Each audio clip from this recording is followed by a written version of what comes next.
Even though San Francisco has struggled to re-sign Brandon Ayuk, last week the 49ers re-signed Jauan Jennings to a 2-year contract worth $15.39 million, including $10.54 million in guarantees. So in this video, I want to go over the former high school quarterback turned into wide receiver who threw a touchdown and received one in the Super Bowl. To do this, I'll examine his career, athletic profile, and his most recent year's film to see what San Francisco is getting for the next couple of years. We were first introduced to Jauan Jennings in Murfreesboro, Tennessee, where he played at Blackman High School, but rather than playing wide receiver, which he's been known for, he played quarterback, and he was a pretty good one. He was ranked a 4-star recruit according to 24/7 Sports. As a quarterback, Jennings had a cannon for an arm, but where he really excelled was on the ground. In fact, 24/7 Sports had him ranked as the 5th dual threat quarterback across the entire nation. He was so prolific, in fact, he had offers from the likes of Georgia Tech, Duke, Auburn, Alabama, and Tennessee.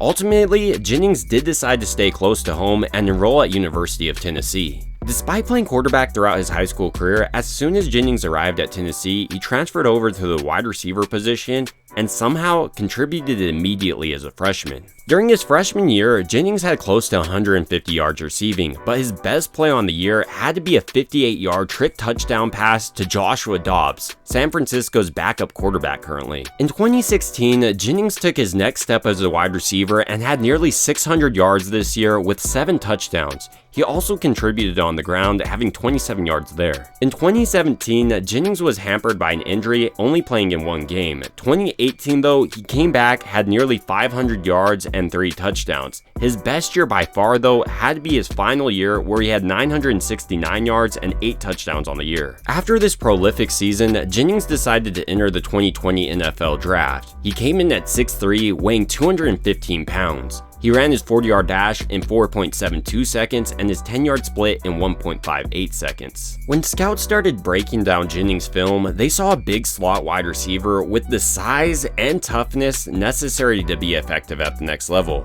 They also loved his blocking.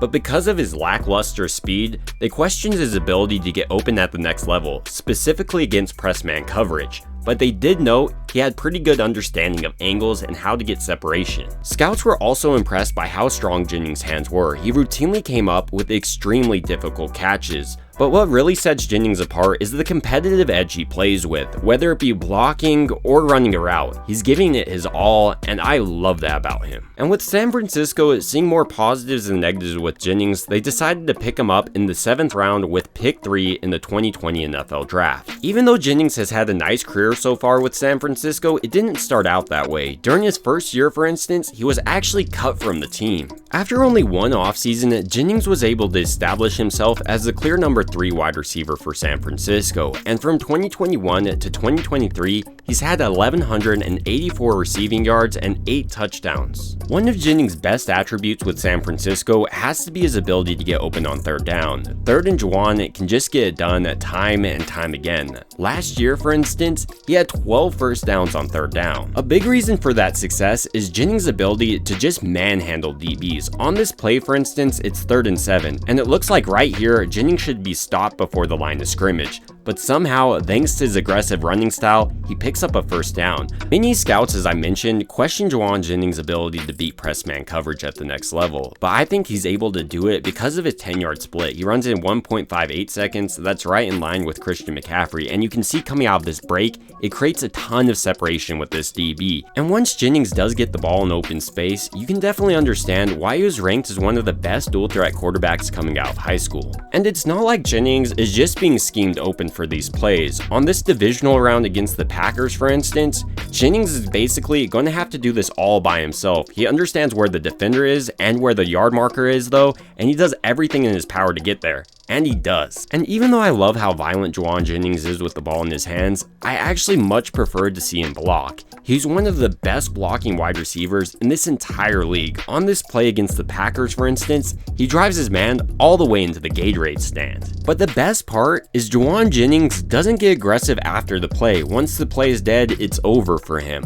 But it's not always over for the DB, which is why you routinely see them getting penalties. And while I've been impressed by Jauan Jennings as a blocker, I've also equally been impressed by his ability to get open deep despite his lackluster 40-yard time. On this play, for instance, running a deep over, somehow he creates separation with this DB, and then despite getting drilled, hangs onto this ball. This play is even more impressive when you consider the fact that this happened on 3rd and 10 in the 4th of a playoff game. Jauan Jennings is just one of those guys to elevate his play when the circumstances call for it. When you're watching the Super Bowl, for instance, Jennings was a big reason San Francisco was even in that game, and if they would have won, he would have been the Super Bowl MVP. The one play I think really exemplifies a player Jauan Jennings is this touchdown pass to Christian McCaffrey. First, he doesn't play quarterback anymore, but despite this, he's able to remain cool in the pocket and deliver a dime to CMC. And that's why this play stands out so much to me. Jauan Jennings is just a pure football player that will do everything in his power to help the team win. So even though San Francisco brought in a couple of wide receivers, including their 1st round pick Ricky Pearsall, I'm still expecting to see Jauan Jennings on the field and contributing heavily. He's still their best blocking wide receiver, and he can get it done on 3rd down. But ultimately, these are just my thoughts about San Francisco re-signing Jauan Jennings, and I want to hear your thoughts down below. Do you think that Ricky Pearsall might take his job, or do you think this is Jennings' job to lose? It would also mean a ton if you liked and subscribed, and as always, I hope you guys have a great rest of your day.